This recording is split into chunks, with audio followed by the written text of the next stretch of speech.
खबरों में आगे बढ़ते हैं। प्रदेश में गर्मी के सीजन में पेयजल आपूर्ति सुनिश्चित करने को लेकर अधिकारियों को दिशा निर्देश दिए गए हैं, जिसे लेकर हमारे वरिष्ठ संवाददाता पवन सिमर ने कैबिनेट मंत्री रणबीर गंगवा से खास बातचीत भी की है।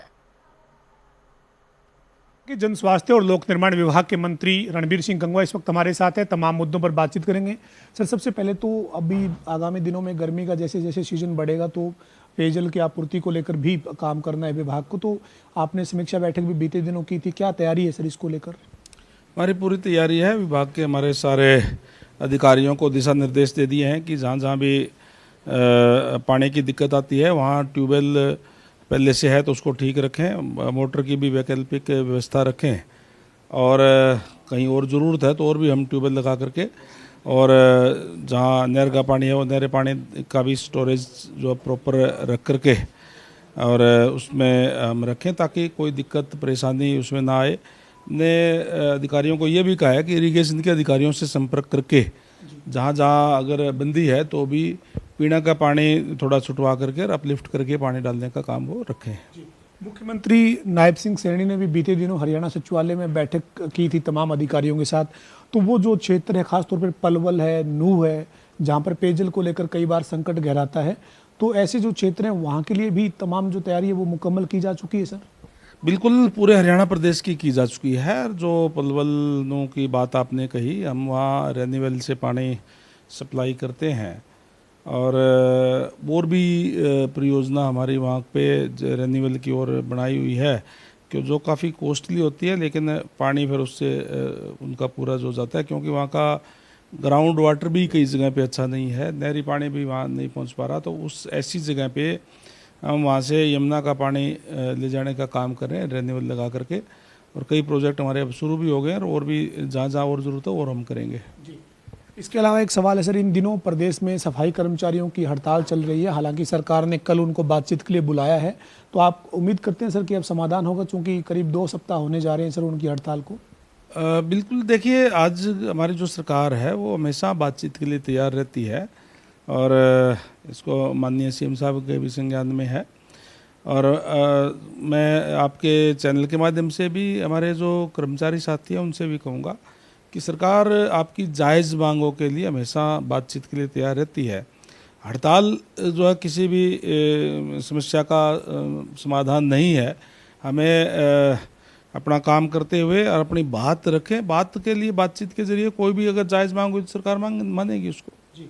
सर, सफाई कर्मचारियों की हड़ताल की बात करें, निकाय क्षेत्र से जुड़ा हुआ मसला है, और निकाय चुनाव के कल नतीजे आ रहे हैं सर, 13 तारीख को कल काउंटिंग होनी है, तो क्या तैयारी है सर? आपको क्या लग रहा है किस तरीके के नतीजे रहेंगे, चूँकि आप लोगों ने जो मेहनत की थी फील्ड में निकाय चुनाव के दौरान, वो रिजल्ट में किस तरीके से तब्दील होती दिखेगी?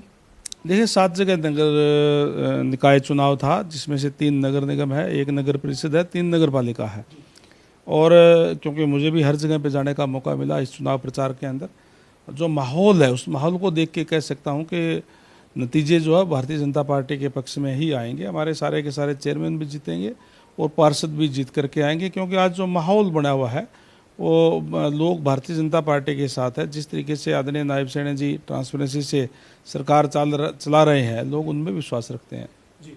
सर, निकाय चुनाव के नतीजों की आप जो वो बात कर रहे हैं कि विकास के बलबूते पर लोगों ने वोट किया होगा, उसी मुताबिक नतीजे, लेकिन इससे पहले ही रणदीप सिंह सुरजेवाला ने कहा कि पंचकुला में फर्जी वोट जो है वो डबल बने हुए हैं, और वोटिंग होने के बाद जब ईवीएम रखी गई थी पंचकुला में, तो पंचकुला की मेयर उम्मीदवार है जो कांग्रेस की, वो कह रही थी कि सीसीटीवी कैमरे नहीं चल रहे, तो ये इस तरीके के जो आरोप लग रहे हैं सर, वो कैसे देखते हैं? देखिए, कांग्रेस पार्टी हमेशा तथ्यों से परे बात करती है। ये तो ईवीएम का कहेंगे या कह देंगे वोट चोरी हो गए, इस तरीके की बात करने का काम करते हैं।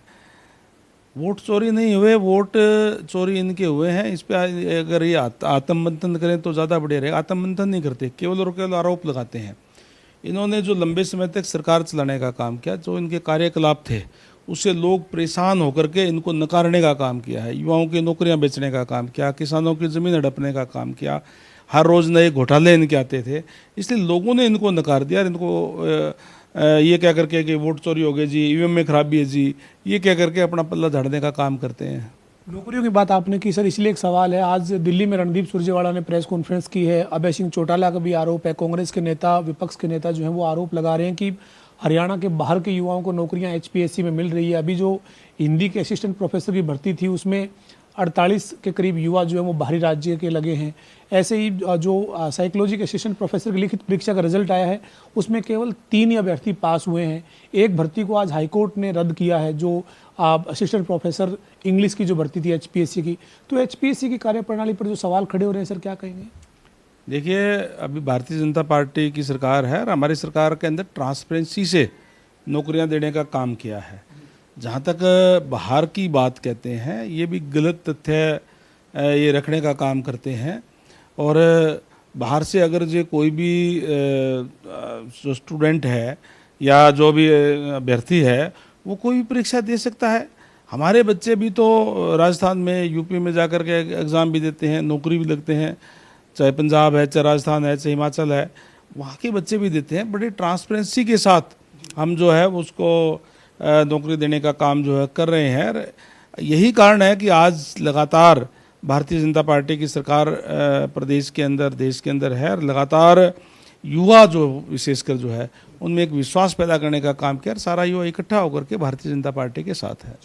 अंतिम सवाल है सर मेरा, देश के प्रधानमंत्री नरेंद्र मोदी ने जो अपील की है कि गाड़ियों को पूल करें, पेट्रोल डीजल की खर्च जो है वो कम हो, या फिर गोल्ड को ना खरीदा जाए, विदेश यात्रा से बचा जाए, इस तरीके की जो उनकी अपील है उस पर जो वो नेता जो विपक्ष हैं लोकसभा में, राहुल गांधी कांग्रेस के जो नेता हैं, वो उसके ऊपर निशाना साध रहे हैं सर, कैसे देखते हैं?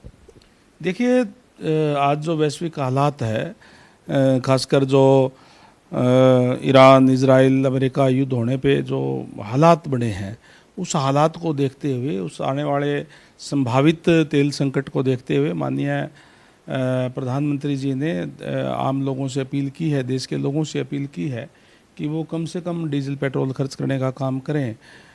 मैं समझता हूँ कि माननीय प्रधानमंत्री जी जो भी अपील करते हैं पूरा देश उनके साथ होता है और हमें इस अपील पे भी इकट्ठे होकर के इसको इम्प्लीमेंट।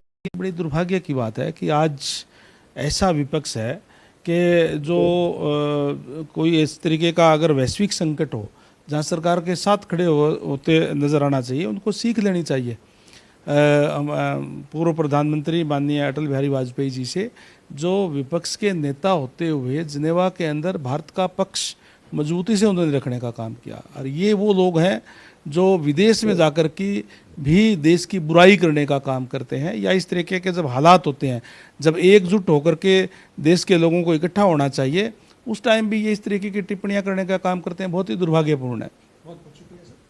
हमारे साथ हरियाणा के कैबिनेट मंत्री रणबीर सिंह गंगवा थे, जिन्होंने तमाम मुद्दों पर खास बातचीत की है। वीडियो जर्नलिस्ट विजेंद्र सिंह के साथ पवन सिंह और जनता टीवी, चंडीगढ़।